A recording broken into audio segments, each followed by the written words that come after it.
Hello, hi, Molini Kamalam Khanya, and welcome back to yet another episode of the Running Podcast. Today's guest is someone who embodies passion, leadership, and purpose both on and off the ice.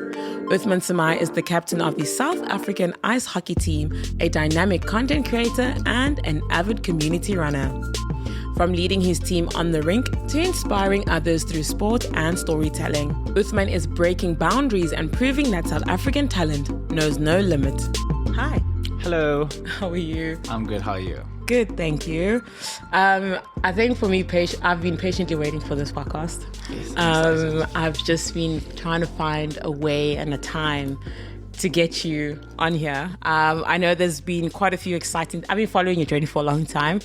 And there's been a few exciting things that I've kind of nitpicked or pinpointed. I don't know, just... Highlighted is the word. And that I would love to chat about, but also I guess also have your say on it. Because obviously it's you. Here we go. It's not me telling your story for you. So first I want to say welcome to the Running Podcast. Yeah, super excited to be here. I'm stoked to have you. Well, would you like to introduce yourself? So I'm Uthman Samaai. Sports-wise, I'm the South African captain of the ice hockey team. Slowly becoming a runner, and I guess just diving into as many sports as possible at the moment. Husband, I don't know. Oh, well, yeah, I don't know. Throw that title in there. Throw it in. It's who you are. Yeah, definitely. No kids yet, so I guess we'll get there through time. And yeah, I think as we get throughout the story, I'll get more and more who I am. Yeah, it's so exciting. I think what excites me about your journey is that you have a similar background to me. I also started with hockey, yes. And that's been like my sporting background basically most of my life. Mm-hmm. The only difference is that I was on field and you on ice. Yes. And that is a big difference. It's a big difference. But I would like to think it's the same discipline or concept. Yeah, it's team sports. Sure. There we go. Yeah. We'll go with team sports. I really drew an interest in that because it's also not often that you find people, or at least for me, because I went from like high school hockey and doing really well and then moved into varsity hockey where it was more about the catering, not so much the hockey. And I was just like, well, no one's taking this serious. And I was like, okay, cool, sharp, thanks. But then kind of meeting someone who actually does take the sport seriously and it's actually done so well, where you play for South Africa, you're the captain, and now you started running. And I'm just like, this is sick. Thank you so much. This is so sick. Yeah. How long have you been playing ice hockey for?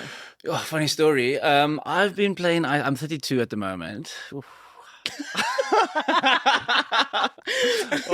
When you say it out loud, it's a bit painful. All I think about is that Kevin Hart responding to, I think it was Don Cheeto. Damn. Yeah. But 32 at the moment. Been playing since I was 6. So I played roller hockey at Regersdal, which is next to St. Joseph's in the southern suburbs. I played that because my brother started playing roller hockey, and obviously if you have an older brother, you want to do everything he wants to do. So I started that, and then they built a team because there was no like under 10, under 6. So they built a team around all the like younger brothers of the older brothers. Okay. So we did that for a bit, and then roller hockey started to die down. And we jumped over from roller hockey to ice hockey, and then I didn't look back, I guess. From under 12, under 14, under 16, under 18, I've played 63 caps or 66 caps for the senior men's team. Yeah, it's been, what a ride it's been so far. That's a lot of caps. I'm trying to catch. There's a guy his name's Jack Veladis. Jakim Veladis. He just became the most capped South African ice hockey player at this last tournament. He got 100 caps. Sheesh. And it doesn't sound like a lot, but you have to think of it where we playing 5 games a year. Yeah. So that's 20 years of dedication and not missing a tournament, no matter if, it's easier when you're 18, and when you get to like 30, 36, then life starts to happen. Getting a bit harder. Yeah, so the dedication, obviously, to see someone do that is so inspiring. Have you ever tried field hockey? So I played field hockey. I played a ton of sports in high school and junior school. I played field hockey. I was second team striker. Okay. A lot of fun.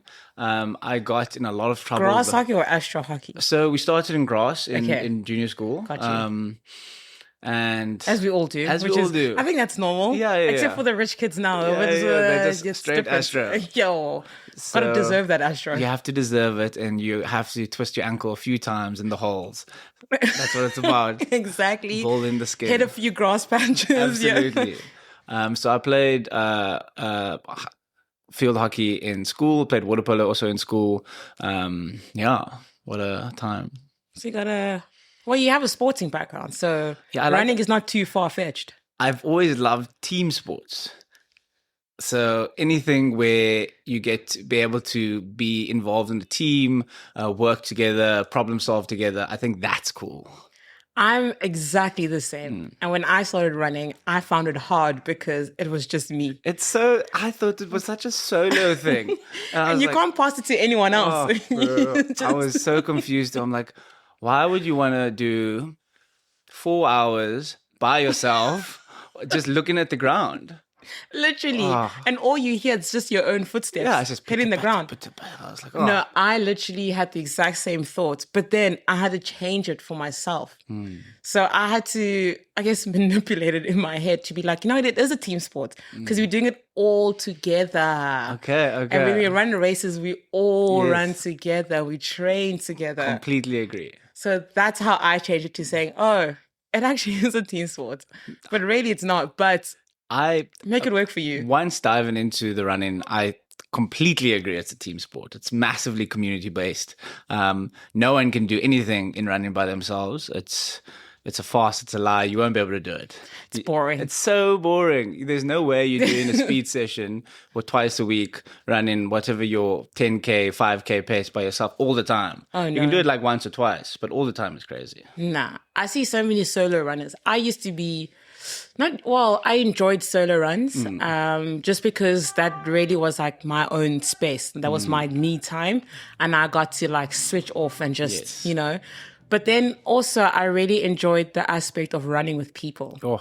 Because I do come from a team sports background. So running with people kind of brings that element and makes me more excited. Absolutely. And I was just like, I really like this. And then because I was obviously on a running streak for so long and there was a lot of solo runs. And when I stopped that, I was just like, there's no ways I'm going back to running by myself.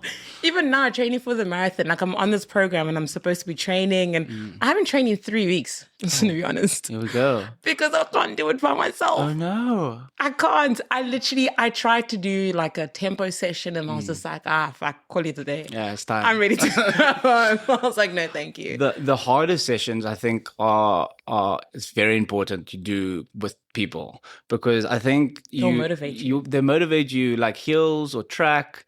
Your buy out is so quick if you're in like a little bit of pain sometimes. Like if you're running up a hill, I'm like, why am I running up this hill by myself? It's raining, it's cold. What am I doing? But if there's like 5 or 6, 7 people next to me, I'm like, we are running up this hill. It's not just me. It's collective. We're all dying together. Exactly. I like the suffering parts together. Yes, community suffering. Exactly. Never individual suffering. I always think about what if something happens to me and there's no one around me? Yes, to witness the pain. But also if I slip and fall and I can't get up, who's going to take me to the doctor? 100%. So that's maybe just me manipulating it a little bit, but it's also making it work for you. But also I'm just like, if it works, it works. I'd rather do it with people at the end of the day. Absolutely. And also, what a great place to do it in. It's Cape Town. Cape Town. I think after COVID, I have this conversation all the time with people. Like, why did running blow up? Because running blew up after COVID. And literally. I think I have the answer. I'm not going to lie to you. Okay, so I think... Is this a conspiracy theory? No, it's not a conspiracy theory. This is what I think is the answer. I think... during COVID, you are so isolated. So people were alone for 3 years or with whoever, with their family or with it, but there was no connection. I think run-in has allowed, especially with run crews, has allowed you to build a community of, I guess, like-minded and also such different people. You are like, once I joined Must Love Hills, I realized that like not all runners obviously look the same or from completely different backgrounds. And that part of community is so important. That's what we lacked for so long. I think you nailed it. Oh, man. I think you nailed it on the head. And that's exactly it. I've also had this conversation multiple times where we were also trying to understand like why there's like a sudden wanting to gather all the time. But then you also realize, just a little deeper into your Here we thoughts, go. is to realize that there has always been a lack of community Yes, within people. absolutely. And that's something that I've never understood about Cape Town. When I first moved here, it took me 2 years to make friends. Yes, I can imagine. And just because of how isolated certain situations are. And, you know, that's all people know, and that's what they stick to. And they don't know the true meaning of community and Yes. camaraderie. And I think when COVID hit, people really, for those who did sit with themselves, sat with themselves and realized, actually, I can't just be isolated to just this one thing. I actually need more than whatever this is. Yeah. And I think people started to realize there's actually so much more out there than just Absolutely. this one thing that they have. And I think the running space definitely opened more opportunities, more spaces to bring in or for people to hone in on what community is and what it looks like and what it should look like.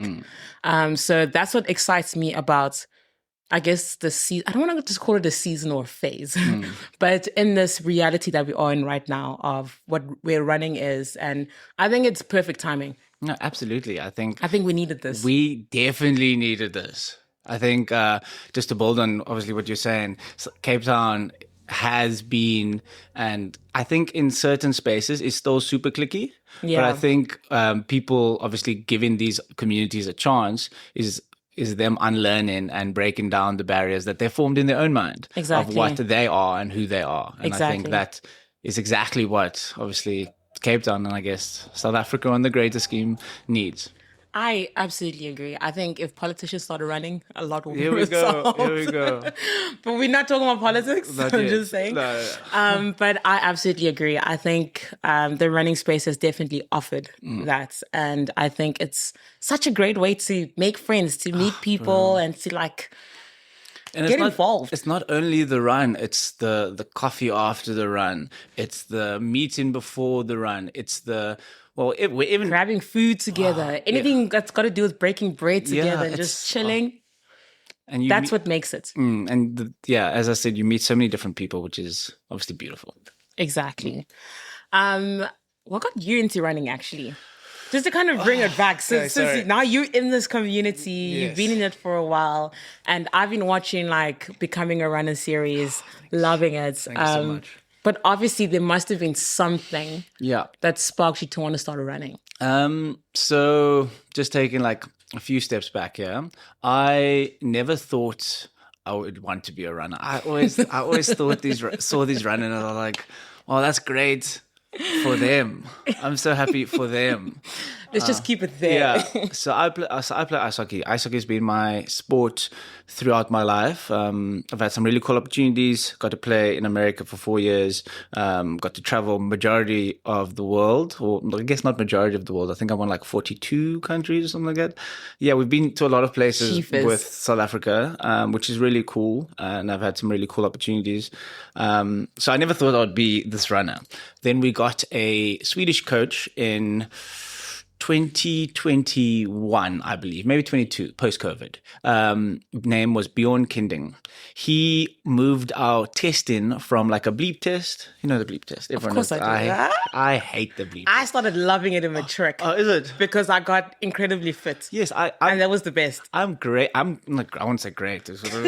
I'm good at the bleep test because I can maintain that dying feeling at the end and that high speed for quite a long time. Okay. It's I less. don't think I've ever reached the end of it though, to be honest. It's less I want to like win. I just want to beat the person next to me, if that makes sense. Competitive. Super competitive. Yeah. So we moved from that to a 4-kilometer, basically full out sprint. So the thinking was in ice hockey, you are only on the ice for 30 seconds at a time, and then you switch. Okay. And then a next line goes on, and then maybe you get like a minute and a half break. Then you're on 30 seconds. So you're working at basically 80% to 100% of capacity all the time. So Bjorn's idea was the amount of ice time you would get would be 16 minutes throughout the game. How long is a game? So 60 minutes. Okay. So you get 3 20-minute periods. Okay. So you should be able to maintain that top speed for 16 minutes, which is 4Ks. So the first time I did it, I was like, yeah, I'm a flyer. So I started out super fast. And I was like, yo, I'm killing this. 1K in, I was like, I was like, oh, this is not it. So then I spoke to Luke Jacobs, very involved in the running community. Virgil, the difference, whatever we want to call him. So I spoke to him. I spoke to a few other people, and he was like, oh, let's get involved with some running communities. You want to run slower to run fast? And I was like, what are you talking about? That doesn't make. Why would I train slow to run fast, to perform fast? That makes no sense. So I joined Muscle Hills. I think it was like a Tuesday's hill session. And first one, I was like, oh, this is fun. And I was doing the warm up. I was like, cool, that's done. Get to Edinburgh Drive. And I'm like, what are we doing here? What is this? And they're like, okay, we're going to do a couple hill repeats. I'm like, hill repeats? What is that? So we ran up and down. I was like, up and down. This doesn't sound fun. So I started way too fast. And I came back and I was like, that's one. He's like, cool. 8 more. I was like, 8 more. So slowly I started joining Muscle Hills to try and get better at this 4K.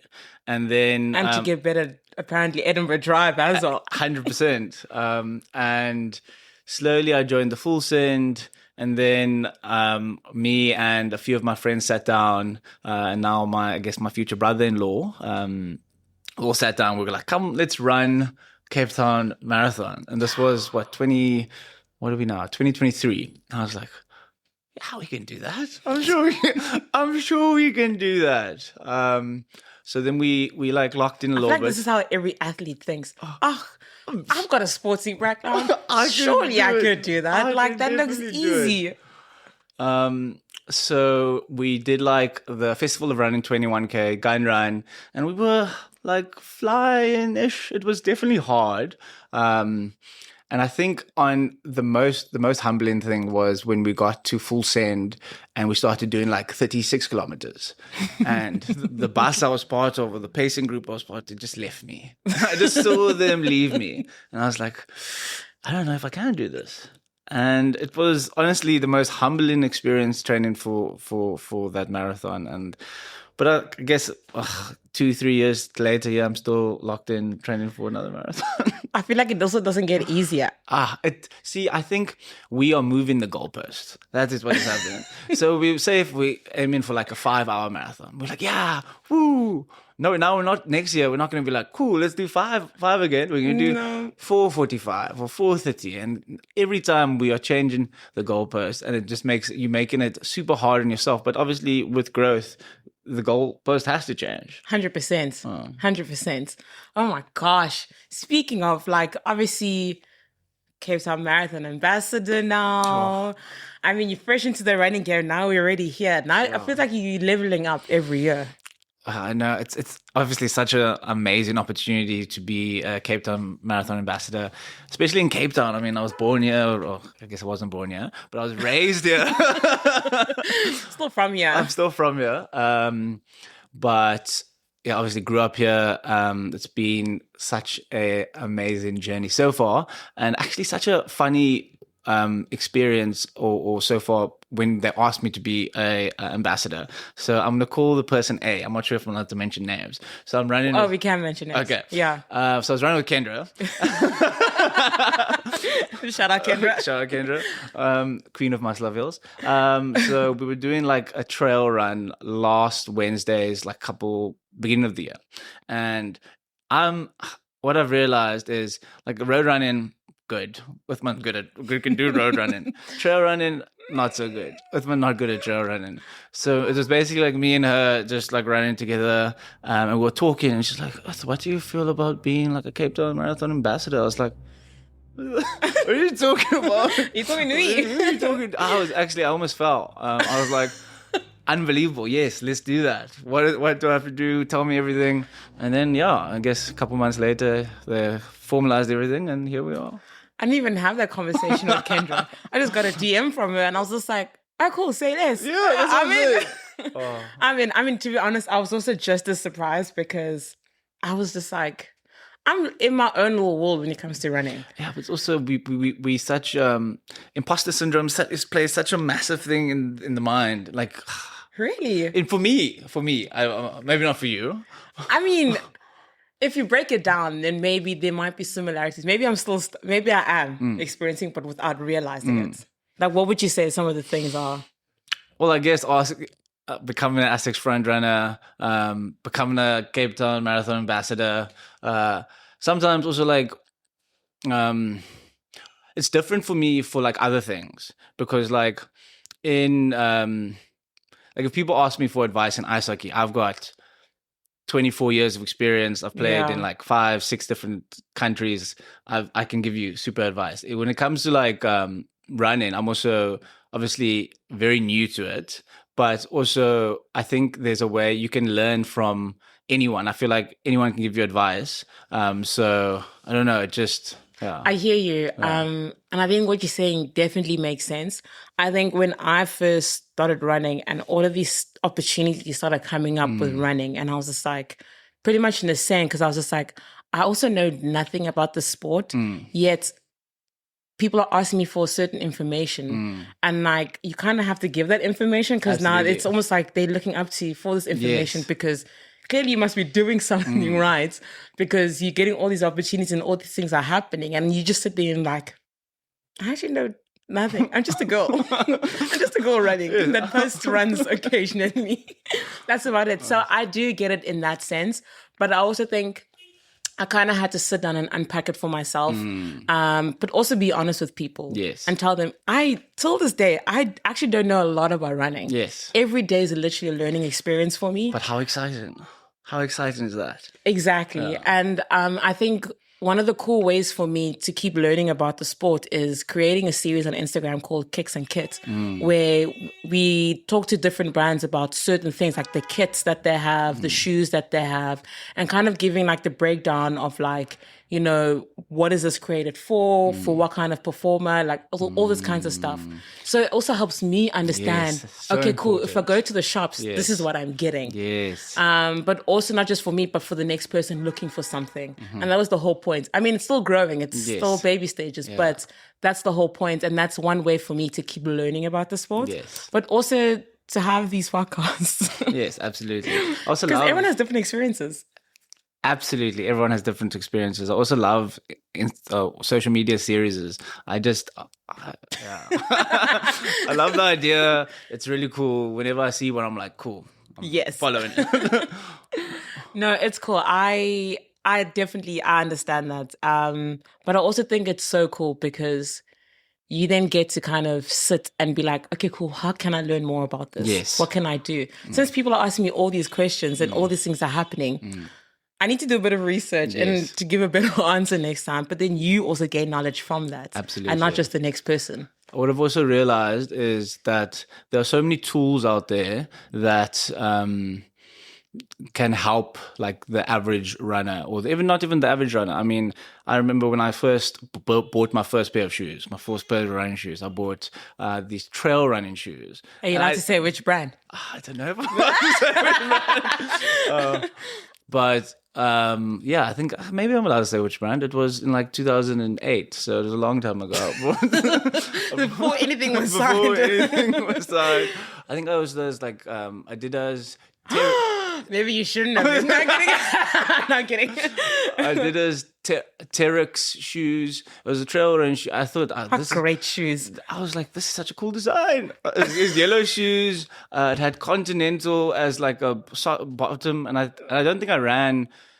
They said they were like trail running shoes. I don't think I ran once on the mountain with them. They were my daily trainers. I used to just walk, run, everything in them. So then now when I first went to go like buy shoes as like now like a proper-ish runner, ish, I had like my I went to Essex, shout out.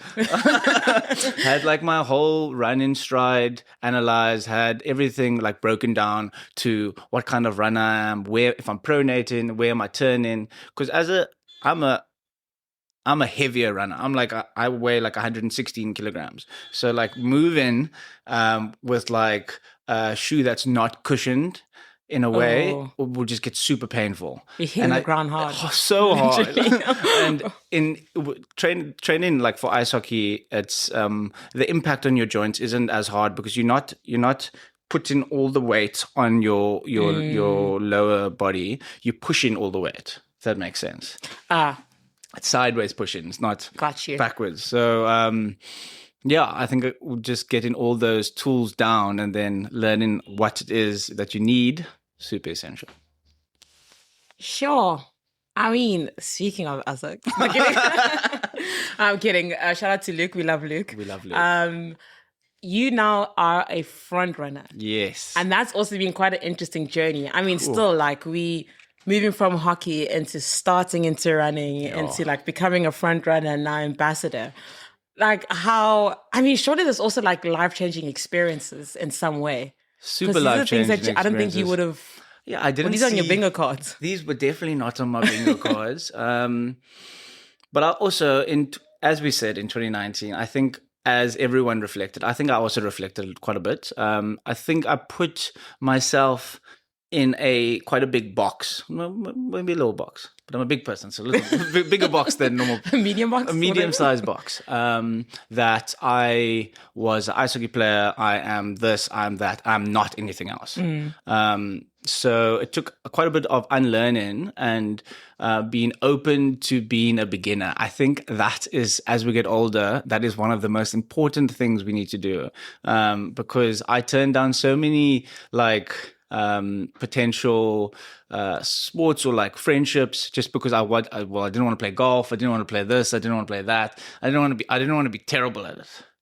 So you're one of those, if I'm doing something I need to be good at it from the beginning. That's how competitive you are.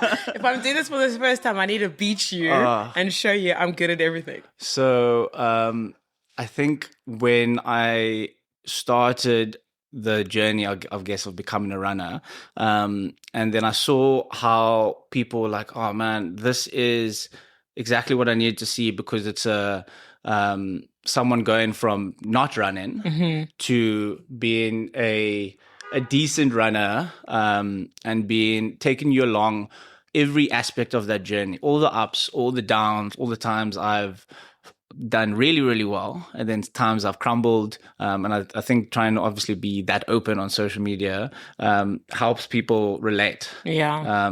Which is also very tough to be super open. I was actually even put it on the computer. I was about to ask you, because for me personally, I find it very hard. And obviously there's certain parts that you want to share with people. Yes. And I think for me, when I first started posting this stuff, it was so mindless.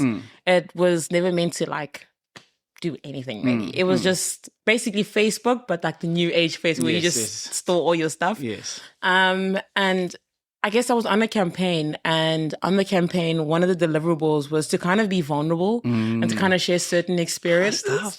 And I was just like, my usual content is not, I don't sit down and have like a heart to heart. That's weird for me. I've never done that before. And I'm just like, so why would I do it? But then it's also like kind of pushing yourself out of your comfort zone. Super important. And again, like, I guess creating content that's relatable for people and for people to see that side, to also have them know that it is normal. Because someone else could be sitting with the same thing without thinking if it's normal or not. Yeah. And it's just like, can I have to be vulnerable? This sucks. It does suck. I mean, I can be vulnerable with my friends, my close friends.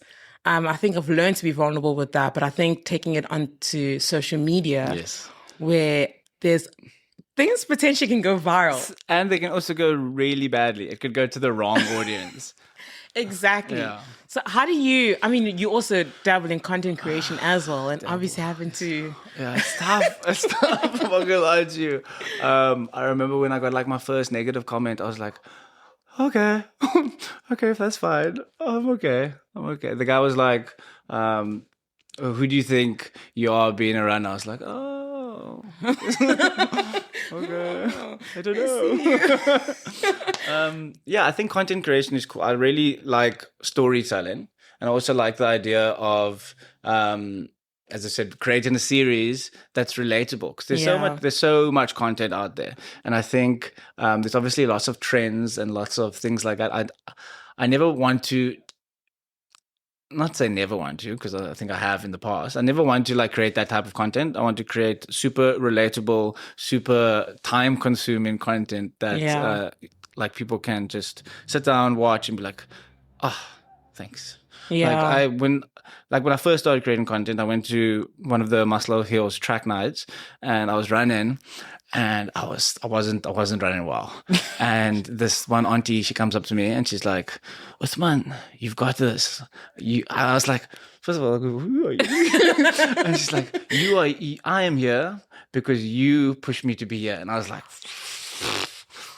oh, what am I doing? Wow, now I have to do this. I have to lock in. So just seeing, not saying I've helped anyone, but that one person that I helped, it really inspired me to obviously keep doing it. I think it's really cool when you kind of get feedback like that from people who see your stuff. I mean, you obviously have a way bigger following. I'm literally sitting on like maybe 2,000 people. But I find it so interesting that you would get like this. I remember the first time, actually, I was running my very first half, 2 Oceans. Yes. I just started podcasting. Terrible half to start with. Till this day, I'm still like, that's such a dumb idea. And that was the same time I started I literally, when I say I just started, I think I was maybe 5 episodes in. Amazing. Actually, no, not even. I was recording my 5th episode on that run. And someone comes up to me and she's like, are you the girl from the podcast? Oh. I'm like, what do you mean? Are you? I got 4 episodes online. I can see how many people are watching. And I was just like, she's like, yeah, I recognize you by your voice. And I was just like, I was like, and this is the beginning of Edinburgh Drive. And I went, now I have to finish this. Wow. Because she also caught me recording. And I was just like, that's amazing. That is the motivation you need on Edinburgh. Well, I mean, that's before the... Yeah, Southern Cross. Exactly. Or sudden death. Oh. So I was just like, okay, cool. Thanks so much. But I mean, I find it so interesting. And I also find it so cool. And I always said, like, when I first started the podcast, if I can inspire at least one person... Yeah, doing the right thing. I'm good. Yeah, man. 2 seasons in. But it's like, it's so cool because you don't really get... feedback. People, as much as people like content and comment on content, there'll be people that be like, oh, that's amazing, then say nothing, you know? I like feedback. I'm a feedback guy. I'm a feedback type of person. I like constructive feedback, not just like, oh, it's shit. Okay, cool. What can I do to make it better? I just got talking about that. I just got a new I just got a running coach, right? And we were talking about what kind of feedback he needs to give me. I'm like, don't tell me I'm shit. If I'm shit, I'm shit. But tell me like why, and let's break it down. Yeah. Don't just.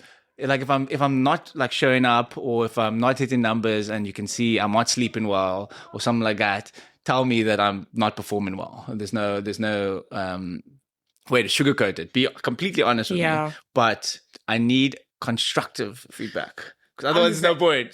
What's the point? I'm the same. It literally just reminds me of last year I worked a full-time job. Yes. It's quite an interesting time. And there's like mid-year reviews. And you call me into the office. They're like reviewing everything. And it was just all positive feedback. And I was like, this is great. It's amazing. But then I stopped them and I was just like, and I don't know what I was thinking in the moment. I literally looked at them blankly and I was like, great. So what's the negative stuff? Yeah, amazing. And they looked at me like, whoa, no one has ever asked for that. And I was like, well, that's dumb of them for one. Yes. 2, how are they going to grow if they don't ask? Absolutely. So I was like, give me the negative stuff. What do I need to do? And they gave me one thing and I was just like, I'm not buying it. I was like, thank you so much for thinking that I'm great, but one thing is just not enough. Give me more. But it's also, again, being the type of person open enough to receive that kind of feedback. Because not everyone can receive. You have to be coachable. Number one thing. No. You have to be coachable. You have to be. And I think that comes from team sports. Look how we wind back. Literally. It literally does come from team sport because there's halftime talks. Yeah, stuff. Coaches throwing their books at you. The pins are flying. They literally... I get that. So it's just like for me, if I'm getting some sort of feedback, give me good feedback so I can be good, be better. Talking about coaches talks, I remember one of the best coaches talks I've ever had was, okay, I've got two. The one was we're playing, I don't know why. Okay, grade 7 water polo championship. It's called the Mazinta Cup. Grade 7. Mazinta Cup. It was massive back in the southern suburbs. It was like the thing between the four schools. It was big. And our coach comes to us is like, if you lose this game, nothing's gonna happen. Your life will continue. There's no pressure on it. You will go on and live lives. And I was like, oh. So we went in with the mentality that there's no pressure on the game. Yeah. And we destroyed the team. We won that thing, and that was amazing. But then going back to the other one, we were in the gold medal game against Thailand. We were losing 5-1. Our best player just got injured. Oh. And our coach is sitting there, and we all like, so there's 3 periods in hockey. The first period's down, and now our best player is injured. I think he's having like a miniature heart attack. Took him to the hospital. So now we're all like, what are we going to do? We've got 2 periods left. And the rest of the season. Well, no, so we got, it's a tournament, so we got 5 games, and so we needed to beat Thailand, or we needed to tie to Thailand to win the gold, and we were at home, and our coach was like, "You guys have been working hard, and you guys have been working like super hard to be here." But that means, Michael, if you don't show up and make it work now, you want to be South Africans? This is a Swedish guy. You want to be South Africans? Be in their face. Grind it out. Make it hard for them to be there. Remember, giving a coach card a moment. I was like, because this guy, like, he's this Swedish guy, great coach, but like doesn't get too emotive. And yeah, he's like, do it for the flag, do it for the country. Oh my goodness. We came out in that second period and ransacked that team. We hit everyone. Everyone got hit. I think we grinded out and we ended up winning the game. And in front of a home crowd. Massive.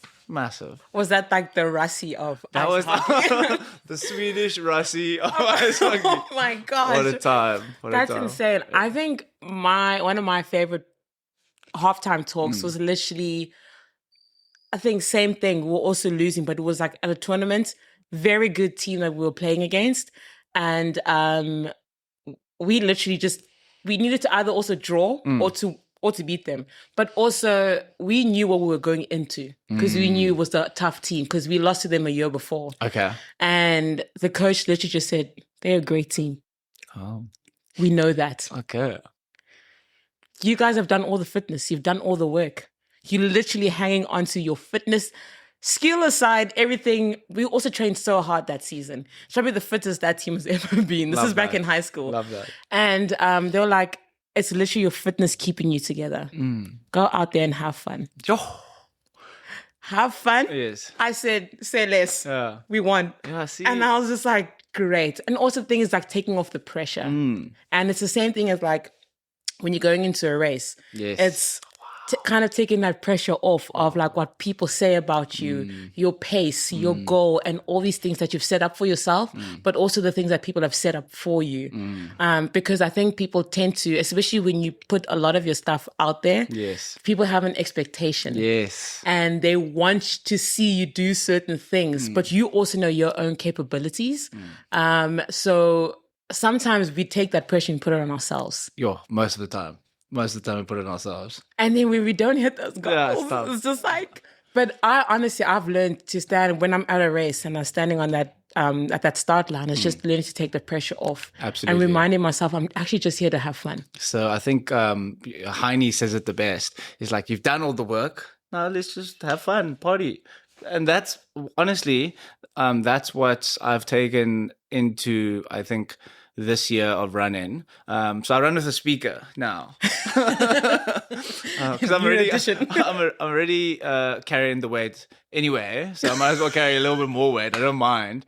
And I ran all the training runs with the speaker because I like the idea of people feeding off energy. Yeah. And I think running is super hard when there's no music. Especially a marathon. So hard. So if no one else is going to provide the music, I will provide the music. And then I hope you have a banging playlist. I have the most banging playlist. It must be also sing-alongs. Only sing-alongs. Oh it's only God. sing-alongs. Yes. Oh, I remember them saying, or at last full send, being like, okay, we're going to get a speaker in the front, speaker in the back, 2 mics, and it's just going to be a karaoke. I was like, yes. And we're doing we're doing undulating hills, just up and down, basically these hills. And I'm like, this is what's going to carry us through. This is the only thing that's going to carry us through. I want to be on that bus. That's what I'm saying. I need to be on that vibes. bus. I remember running last year. I took part in the Berlin Marathon, and I knew no one. Yes, okay, I knew no one, and I was just like, well, it's just me. Yes. Do I provide my own music? Yeah. Do I find music? And I remember running past this bus, and they were singing Sweet Caroline, and I was just like, yes. Those are my people. I literally ran at them for a bit and I went, okay, cool. Yes, I can do this. I can do this. So music definitely does play a role. Oh, I remember I was on the Death Loop, the first time I did the Cape Town Marathon. And I was entering Sea Point. It was me and my friend Luke Carlso, who plays ice hockey with me in the Kings team and the SA team, one of my best friends. We decided to do the Cape Town Marathon together. And we enter into Sea Point. You're coming down, about to get onto Beach Road. And here, I'm like, I hear the people cheering. I look at my watch. I'm like, oh man, we're maybe 3Ks, 4Ks short. Maybe they miscalculated. We are finished. We are obviously finishing here. So then I get there. I'm like, wait. Why are people running that way? Why are we running that way? And then I just see people like falling and fainting. And I'm like, nah, this isn't worth it. This isn't worth it. And then me and Luke look at each other. We're just like, now we're going to walk a bit here. So we walk. And then this bus comes past us.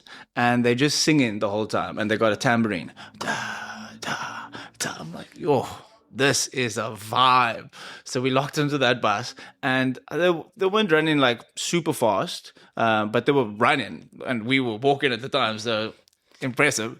And we basically locked with them until the end. And I was like, guys, if you didn't come with that tambourine, there was probably a hope I was gonna crawl the last. I think my pace went from like 6 minutes something to like 11 minutes something on that last bend. And you know what? It's not just you. It's everyone. It's not just you. I remember when Cape Town Marathon started posting like just a segment of the Loop of Death, and I was like, I'm never going to look at that thing again. I don't want to see it. To be honest with you, you know when people say, oh, a marathon only really started 30Ks? Yeah. It really started the Loop. Yeah, that's not the Loop. It honestly really the marathon is the Loop. No, I agree. But last year, I crushed the Loop. I was so happy with it. I told myself I would, but it was the other way around. And also they made it longer. Oh, bro. But I died last year at Cape Town Marathon at like the 20K mark because that was so 20K. Oh, so that's what it's still in Rondebosch. Yeah, well, yeah, it's still in Rondebosch. And so my idea last year was sub 4. I'm gonna go sub 4. I'm gonna do it. And the preparation was good. I think it was good. I haven't got my fueling right yet, so I'm getting there slowly. Baby steps.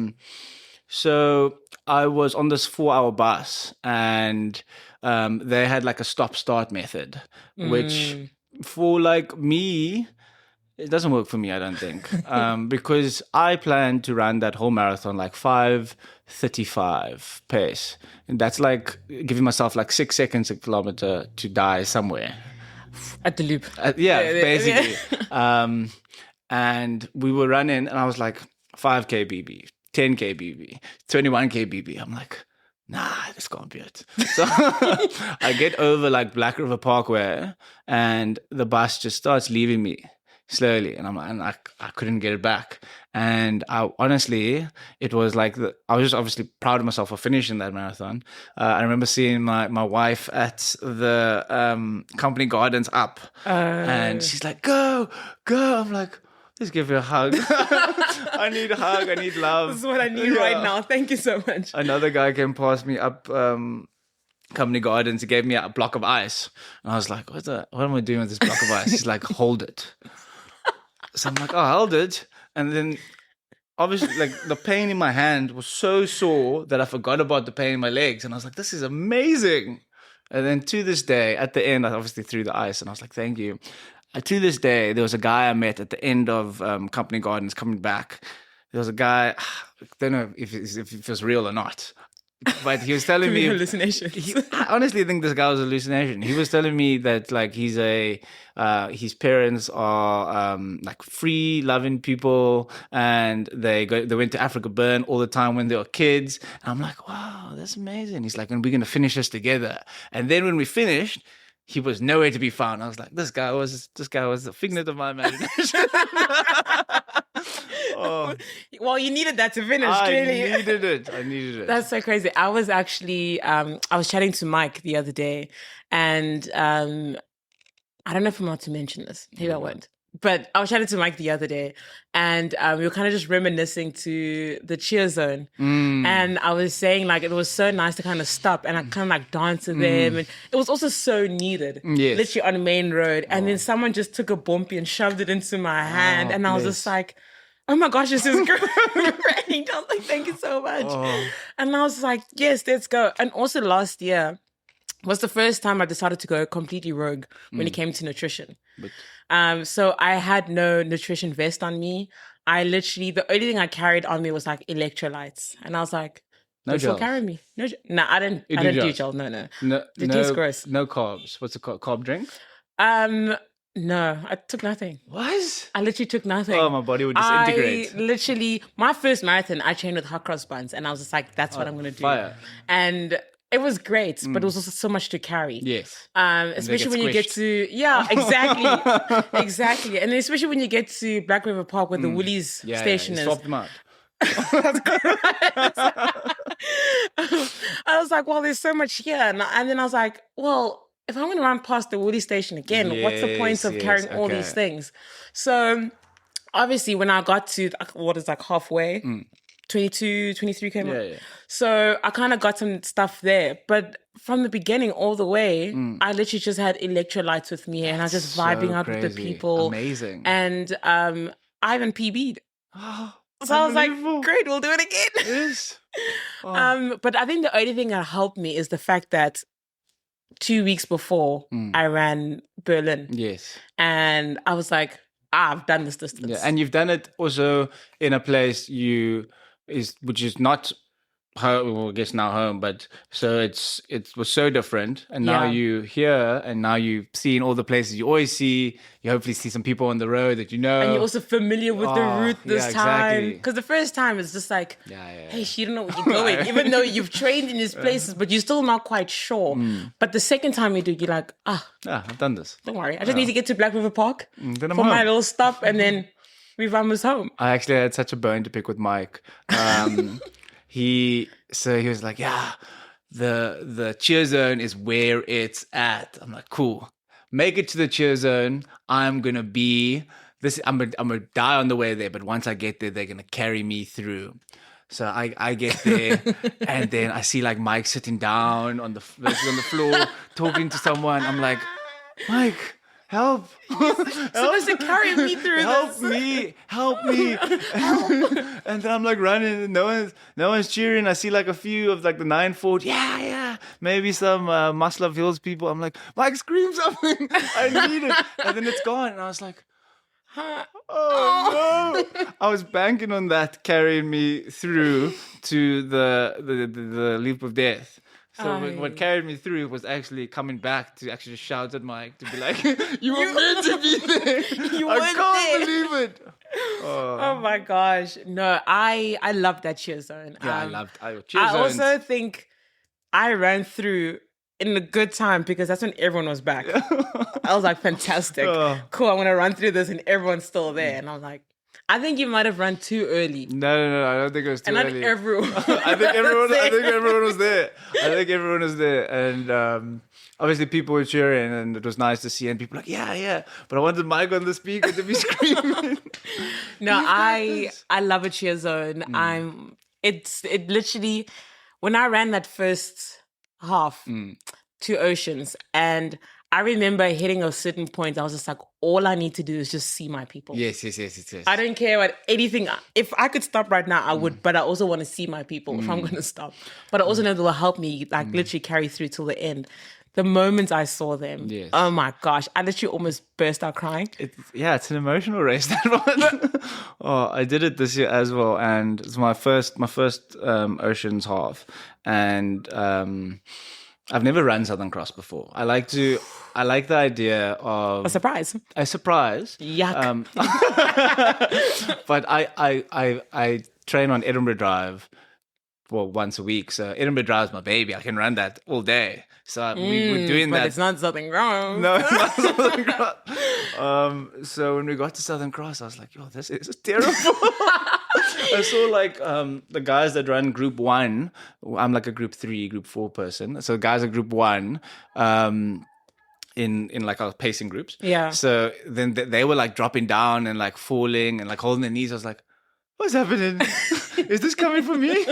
And like, gladly it didn't come from me. I PB'd at Two Oceans, which is one of my favorite things. And I'm probably going to run Two Oceans always now.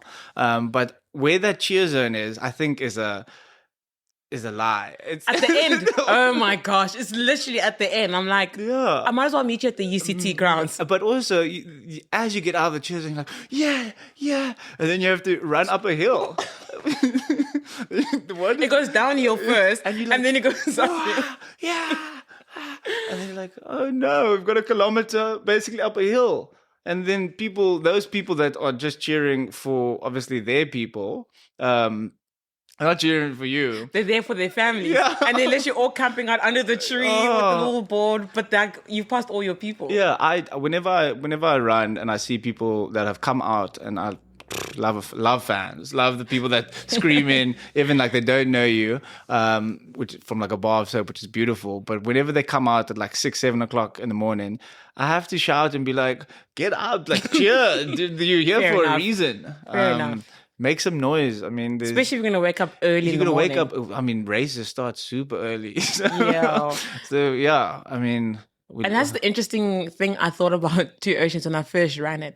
People come out in gowns. I'm like, my mom would never let me stand outside in public in a gown. No. But wow. I love a gown though. Oh my gosh, what a time.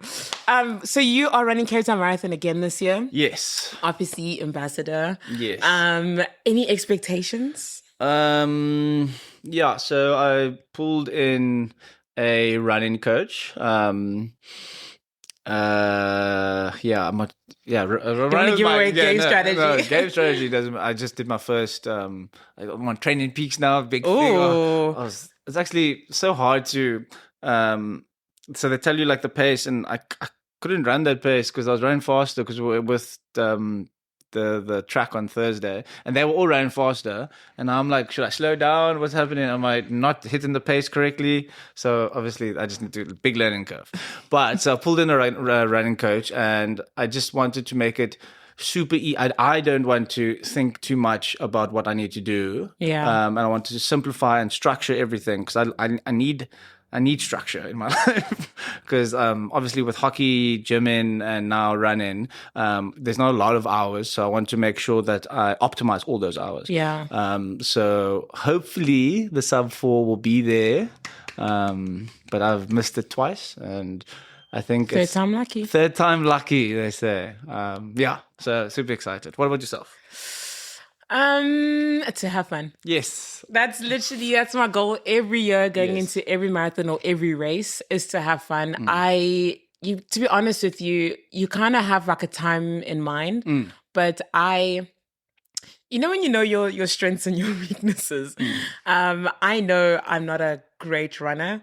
I run for enjoyment, to be honest. 100%. I run to meet people. I run to push myself and to learn, because you learn a lot about yourself. In the marathon, my God. Most humbling experience. I think if I never ran a marathon, I don't think I would know myself this well. And to be able to receive constructive criticism, because you criticize yourself all the time. Yes. And there's a lot going through your head, and it's just, you constantly within your thoughts. 100%. So for me, it's just always a nice learning curve. I'm like, oh, cool. What else can I learn about myself that I don't know? Such a good mindset to go into the marathon with. So no pressure. Yeah, if I get a PB, I get a PB. I mean, it's even better, right? Yeah. Because you surprise yourself. Yes. I don't like surprises. That's just me in general. But that's always a nice surprise. Even when I ran Berlin, I PB'd and I was like, oh, that's lovely. Yes. That's nice. And then I came home and I PB'd again and I was like, wow, that's really nice. It does feel good. Yes. It does feel good, especially when there's no expectation. Yes, that does help. So for me this year, the only expectation I have on myself is to have fun. Okay. And to meet more people. Yes, I do love I want to form a bus. That's because I like being on a bus with experienced bus driver, and that's always good. But I also like being a bus driver, if that makes sense. I like to hold the pace. Would you be a bus driver officially? I don't know if I would be official bus driver. I don't know if I can run with the flag and the speaker. I think that's too much. But yeah, I think like just a bunch of the people I run with.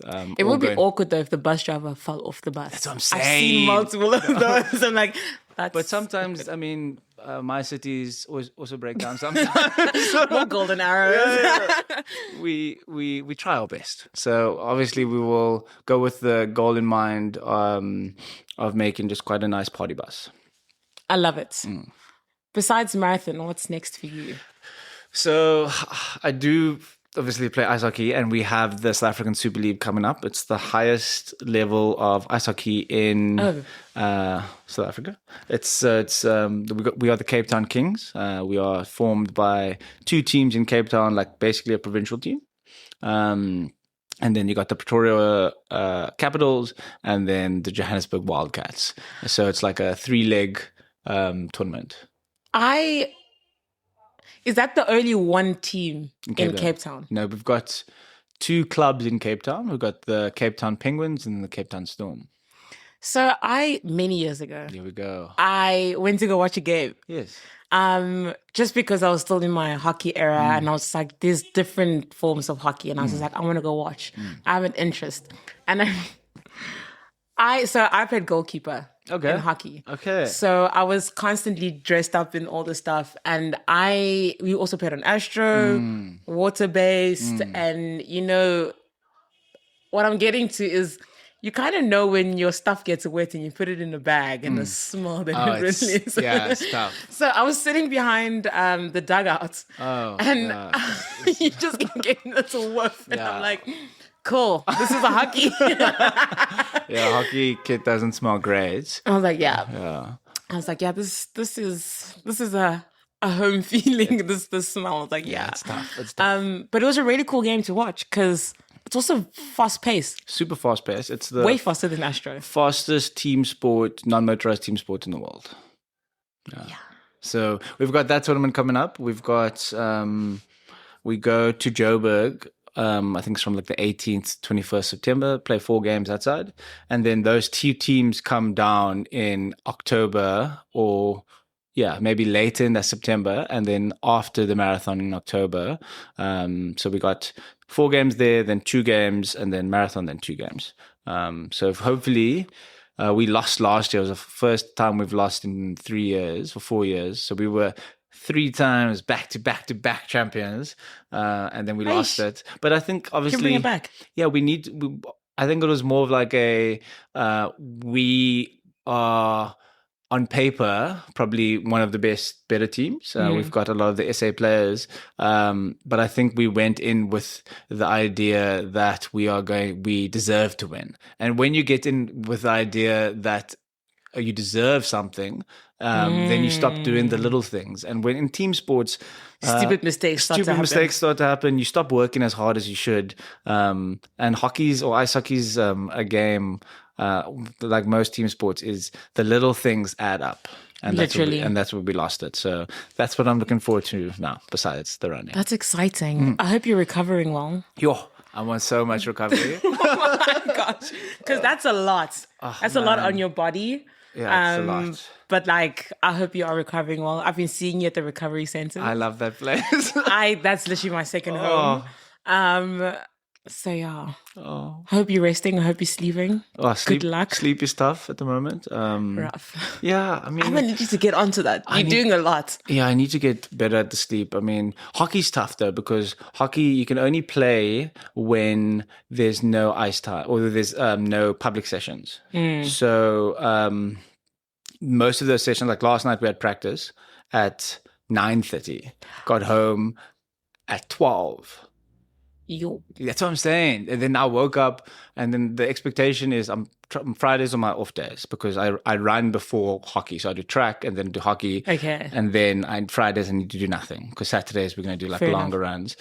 So the amount of sleep the amount of sleep on the Thursday or to Friday, and the amount of sleep on Monday, because the same thing happens. Week's ruined. But we're getting there slowly. Well, marathon season, it's hurrying up, and it's going to happen, and then it will be over. And then 100%. You can have more time to yourself. I think we will move probably the next goal. Who knows? And also Cape Town next year's in, May? True, so you can't stop. There's no stop. It's literally, we end the block. Okay, cool, week break. We're back onto the next one. Actually. How exciting. Crisis. Well, we're here now. Yes, we are. And we probably will be running the marathon again. Yes, of course. And we'll probably hate it in the moment. Say, I'm never doing this again, but then sign up again. Yes, and hopefully, if everything goes according to plan, Cape Town will be a major. Because it will. I believe that. Yes, I believe it too. But thank you so much for being on the running podcast. Of course. I had so much fun. Yes. It's just like catching up. Yeah, that's what it should be. That's what you said it would be like. So Exactly.